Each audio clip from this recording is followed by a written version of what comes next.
So we're now coming towards the end of the series that we've been doing on the Sermon on the Mount, which is Jesus' wisdom teaching. What we're dealing with now is really his concluding remarks, but there's still 4 more to go. And if you want to hear the past ones, you can get them on our podcast through iTunes or Google Play. As I said before, the sermon starts with the Beatitudes, which is a description of the journey that takes us in our lives to attaining a true relationship with the divine, beginning with the not knowing of the poor in spirit, to the complete acceptance at the end of the Beatitudes with blessed are the persecuted.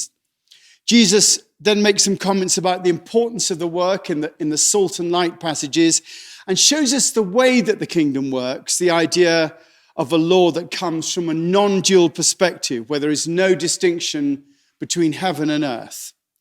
Then he asks us to love all of creation, including our enemies, and asks us to be true to our inner calling rather than just playing to the gallery. He then shows us how to connect to the divine using those words of the Lord's Prayer, and makes the point that we have to be one-focused in our approach. You can't serve both God and money.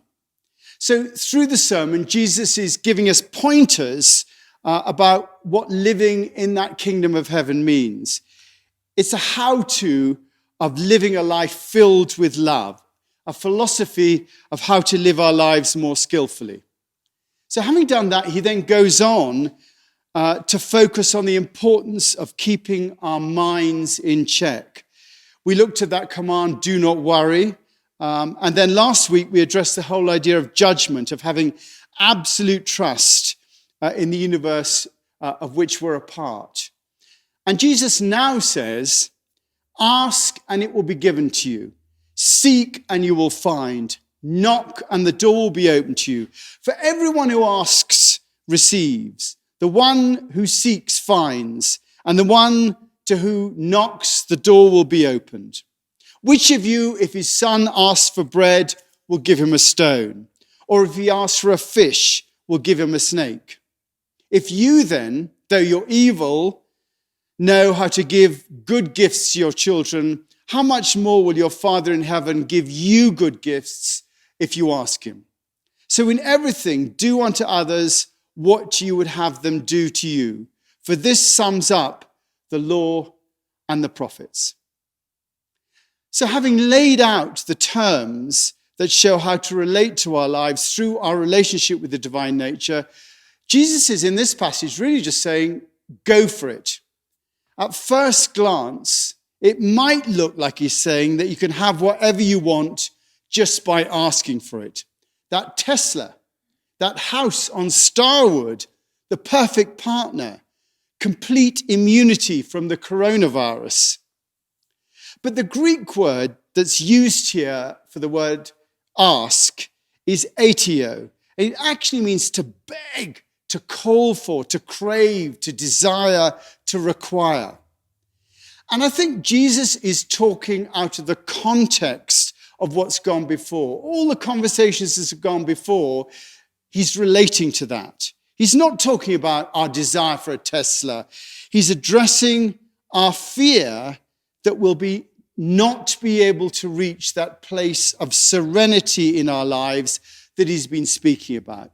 That we won't be able to get to that kingdom of heaven, that present moment, that communion with that grand presence.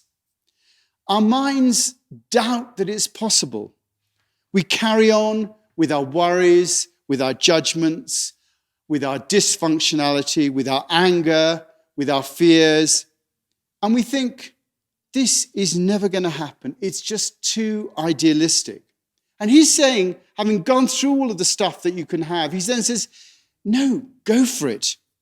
Ask and it will be given to you. Seek and you will find. Knock and the door will be opened. If you push at that door, it will be opened to you. He's saying that if you really want that enlightenment, that we should ask for what we need to achieve it. And the universe will conspire to show you the way. And often we do experience that in our lives as we go through, particularly in our spiritual lives. We just experience things coming to us when we begin to ask. He's suggesting that we link into the universal mind and we ask for directions. Just as he suggested in the Lord's Prayer, may your will be done as in heaven, so on earth. Give us today our bread from above that gives our whole life meaning. That's what he's really talking about. Give us today our bread from above that gives our whole life meaning. Jesus is saying, instruct your mind to ask that great wisdom to come to you and to show you the way. But deep down, we're so ingrained by our doubts and by what's been taught to us in the name of Christianity that a lot of us, we just don't think it's going to happen. We hear these great words, but deep down we think, well, it's not really going to happen to me. We are prescriptive in our ideas about God, be that an old man in the sky or a slightly younger version sitting next to him. We have the idea that, we're just not good enough. And the best we can do is to admit that we are miserable offenders, plagued with original sin and brought low by our own misdeeds. As we spoke of last week, we have to unlearn that. We have to be willing to not know and to go forward with a different type of faith that trusts that all will be well in the end. And if all isn't well, then it isn't the end.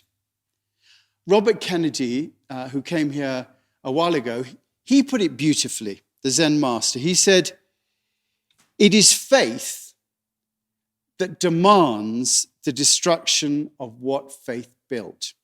It is faith that demands the destruction of what faith built. In other words, faith in God has led us up to this whole edifice of Christianity that's come down to us through the centuries. There's a faith in that.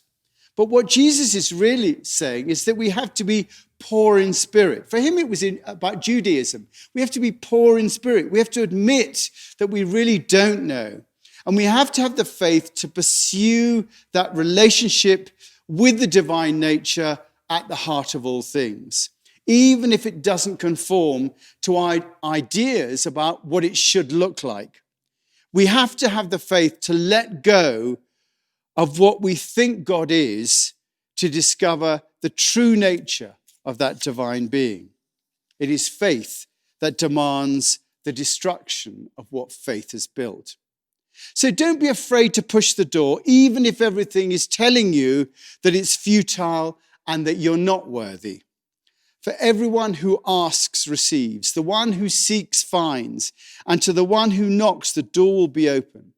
Which of you, if your son asks for bread, will give him a stone? Or if he asks for fish, will give him a snake? In that, he is asserting the very goodness at the heart of the universe. It's not random, it's not cruel, it is loving, and it is driven to unfold as the epitome of all that is good and all that is loving. And our role is to be a part of that. Now, it may seem to be tangential after all that, talking about asking and receiving, suddenly to seemingly pivot into, so in everything, do to others what you would have them do to you, for this sums up the law and the prophets. But in reality, this is the next logical step from what Jesus has been speaking about. He's talking about the natural goodness and love which is at the center of the universe, the one that will open the door to your inner peace if you ask for it. And he's asking us to be a part of that love. Our role in life, as we've said before here, is to be a portal for that love, a gateway for the deep love that's within us and within the universe to come through us into consciousness, into our world, transforming our world as consciousness evolves into a more harmonious realization. And Jesus is asking us to model that to the world. So in everything, do unto others as you would have them done to you. Known in the trade as the golden rule. because it occurs in all the major world religions. It asks us to play our role of love to all around us, to judge as we would be judged, to love as we would be loved, to have compassion for others as we would have others be compassionate to us. St. Francis addressed this in his prayer. Lord, make me an instrument of your peace. Where there is hatred, let me sow love. Where there is injury, pardon. Where there is doubt, faith. Where there is despair, hope. Where there is light, darkness. Where there is sadness, may I sow joy. O divine Master, grant that I may not so much seek to be consoled as to console, to be understood as to understand, to be loved as to love. For it is in giving that we receive. It is in pardoning that we are pardoned. And it is in dying that we are born to eternal life. And that, to me, is an action plan for following that golden rule. And Jesus is first saying that it's possible for you to manifest yourself in this divine way. Ask and you'll receive. And that the highest state is to become as love, as God, in the way that we live our lives. Loving with no expectation of return. Treating all around us as we would want to be treated. So, having spent the whole sermon laying out the true nature of reality and how we should participate in it, he then says, make this real for you and be a part of the change that is wanting to happen in the world, whether or not you think it's possible. Because if you go for it, then the universe will conspire with you to make it happen. And that's the theory anyway. And how does it relate to our lives? How does it work in practice? Well, we have to have our portion of faith and adhere to it. And if the truth be told, it will take us so far, but, no further. The faith that we have will only take us so far. We know what we think we can expect. Maybe we expect a semi-peaceful life, maybe a sense of being on the side of love, maybe feeling that we're not as judgmental as we might be, maybe feeling that we are at least supporting the work of the divine.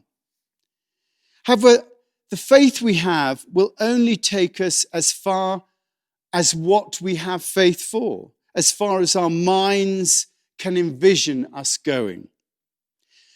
And Jesus is saying we have to adopt a bigger faith than that, a faith that demands the destruction of what faith has built. We have to be willing to back the faith we have and let go of the mental constructs that our minds have made out of that faith, to let go of how far we think we can go with it. Because with the destruction of that mental construct, with the destruction of what faith has built, with the destruction of that idealized, fabricated reality, when that goes, comes a vastly bigger context that includes all creation and its evolution. We can play our part as a portal for the loving aims of the universe. And Jesus says to us, ask and it'll be given to you, seek and you will find, knock and the door will be opened to you.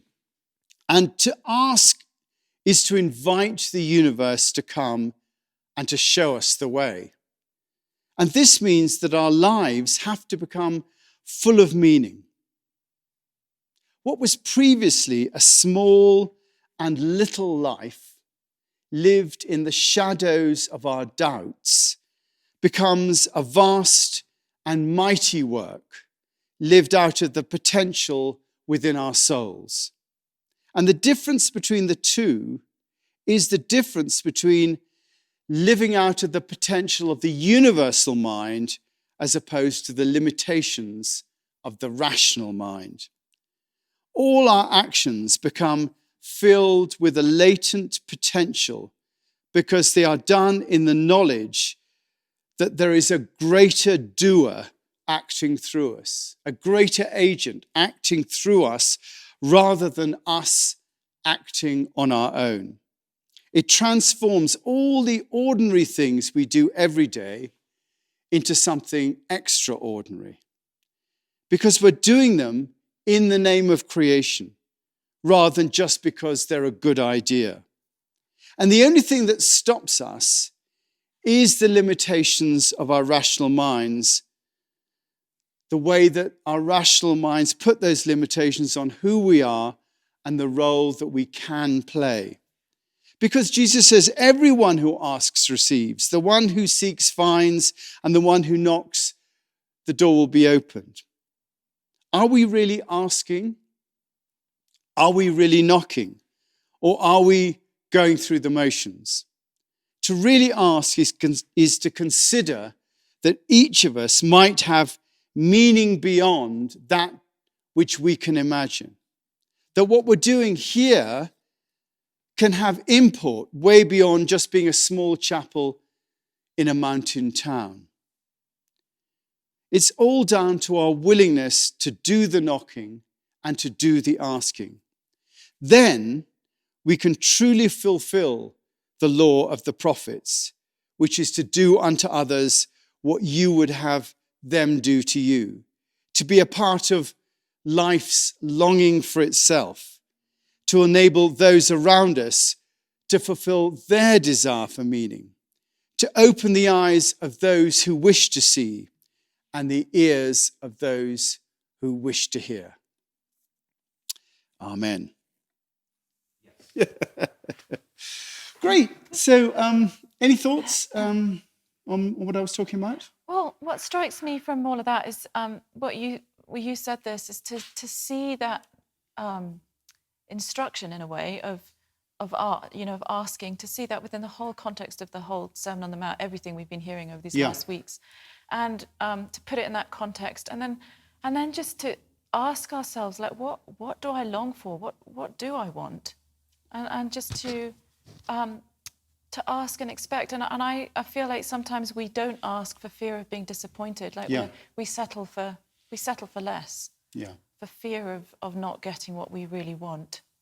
And I feel invited through this just ask, like, take a risk that you might actually be given what you want. Yeah. I was thinking it's so interesting that as well that our rational minds are so limited in what they think they want. I mean, I've said this before, I know. After you've been somewhere 5 years, you've always said it all before anyway. But I said before that, if I was, when I was like 25, 30, my ideals of what I'd really want to have in my life were infused. Islands, yachts, cars, girls. I had this vision of what would be the ideal place to end up. And if I'd been told that I'd be a priest of the Church of England, I would never have believed it. And yet, I didn't know that that's actually what I wanted. There was a yearning that came through. And, even later, when I was being ordained in Rochester Cathedral in the year 1997, into the Church of England, I wouldn't have known that I'd have come here to Aspen and, come into this sort of environment. Because, I'd sort of seen myself within the Church of England. And yet there's something has taken me into a slightly different direction. It's further than that. And it's the not knowing where I'm going and being open to being shown something completely different, that I think is important. Yeah, and I recognise it in my life too, that, seek first his kingdom and his righteousness, all these things will be given to you. I recognise that in my life, that's what I've always gone for that. And like here we are, and it's just like, who would have imagined? And it's just going into life with this expectation and sense of not knowing, and the beginner's mind, and just like we think we know what we want, and we put it out there, but just to go, hoping, wanting, expecting, with a certain humility about it. I also really love that line from Robert Kennedy that you quoted. Our faith that demands the destruction of what faith built. Like, we've built our own understanding of what life is and how our faith. But it's cool, isn't it? The thought of somehow also deconstructing that and coming to it freshly every day, reconstructing our faith. Yes. And I love the way you bring up the idea of humility, because you have to have humility in that as well, because you can ask, that I could ask that, I sell thousands of books and have Deepak Chopra and all that sort of business. But actually, I also have to be realized and be completely satisfied with the day-to-day living that I'm doing right now. And, this is enough, to have it be enough, but to have the ordinary become extraordinary rather than trying to think up the extraordinary and live up to that. Yeah. I think that's the prayer is not to come up with some extraordinary thing, because that's just like another Tesla. Yeah. But actually, what we're asking for is the ordinary to become extraordinary. Yeah, completely. I mean, for me, this is not about anything material. This is not about having, anything better materially. But that's how I see it. This is, to me, is speaking of that inner abundance, deep satisfaction that the whole Sermon on the Mount is pointing towards. Because this whole bit does actually go towards, in a sense, spiritual consumerism. Yeah, and that's not what we're talking about. No, and finally, at the next bit, I think next week we're talking about false gurus and false prophets. And really, it follows on quite naturally, because the whole spiritual consumerism, even the consumerism is, I want to be enlightened, is like ticking off a box. I want to have a peak experience. When actually what we're really asked is for this really ordinary experience of just us sitting together now being completely enough. Yeah, and really that what it's all about is a journey to loving more deeply and more authentically. Yeah. That's perfect. all. Yeah, loving more deeply and more. I didn't think I should add to that at all. Thank you. That's great. Loving more deeply and more authentically. I should have written above my desk.